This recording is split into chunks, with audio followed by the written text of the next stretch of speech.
What is up, guys? It's Wilson Wildcard and we are back with another video. Today we will be discussing the 5 things that I noticed from today's Madden Mobile update,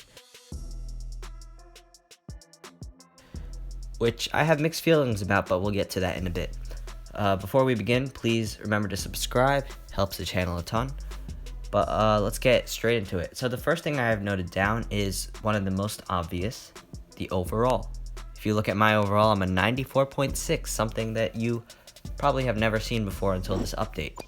So EA has added a true overall thing. So in reality, your overall is all of your players' overalls added up and averaged. Previously, EA would round it to the nearest number, and then that would be your overall. But now they're actually showing the true overall. So as you can see, I have a 95.2 offense, 94.8 defense, and a 92.4 special teams. Which, in some ways, it's cool, I guess. It's unnecessary, but it's nice to see like how close you are to getting to the next overall and stuff. So if I were to rate this, I'd give it like a 4 out of 10, because there are so many things that EA could be doing to fix the game, but they do this instead, which is questionable, but I mean, I'm cool with it. I'm not mad at it or anything. Next up, we have the card stat screens. Now, you might not have noticed this initially, but if you go into a card, flip them over, you'll see they added a new row of card stats.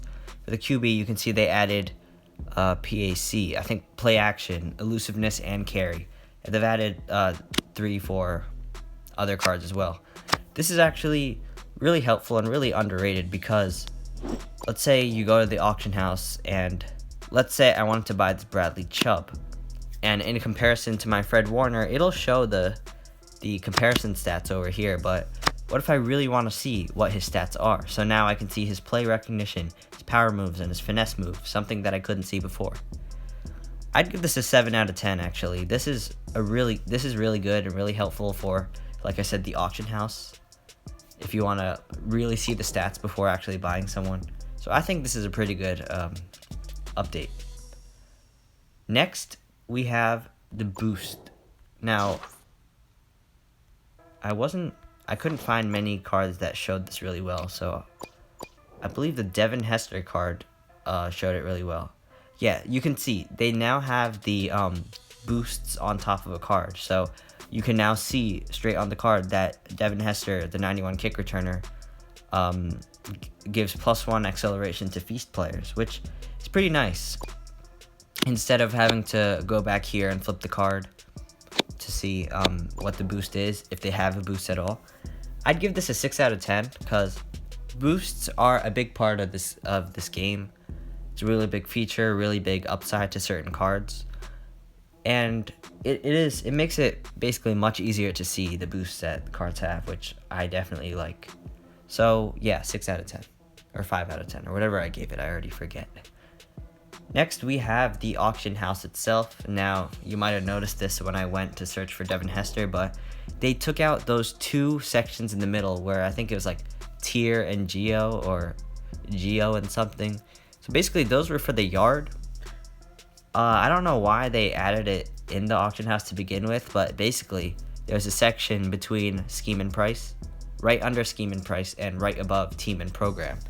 And it took a while to get used to the auction house, because you'd have to scroll down a little to go into team or program, which nobody really liked that update. But now that they changed it, it's gonna take a little while to get back to it. I'd give this a 4 out of 10, because this is an unnecessary update. If they didn't change it beforehand, this wouldn't be necessary. So they shouldn't make it a big deal, like, oh wow, we changed this, when it didn't need to be changed anyway. So yeah, that's what I would give it. And those are the 4 big ones. There's the one smaller one that I noticed, which probably isn't big enough to give a rating. They added the active boosts button. I don't really see this as necessary. If you click it, it basically shows which players receive boosts. So I have no individual players that give boosts. So for me, all it shows is the +9 overall on offensive players because of power. And I guess this is actually good in a way. You want to see all your players, what what boosts your players are receiving. So this would make sense for people with masters that give boosts. For me, it's not really useful, but I think, you know what? I changed my mind. This is a decent upgrade because, yeah, I didn't think about it, but other people who have a lot of players giving boosts, this tab is really useful. So I'll give that 6 out of 10. It's decent, not like great or anything, but it's pretty good. Good for calculating boosts and stuff.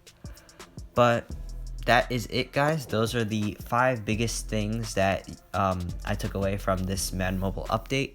Be sure to subscribe because I will be around more Crystal Legends and Easter, not Crystal Legend, but Easter is coming up. That means I get to open a Crystal Legends egg if I do get it in time, which will be a grind. There will probably be a stream, if not a video, but basically that's it for this video, guys. Hope you enjoyed. Peace.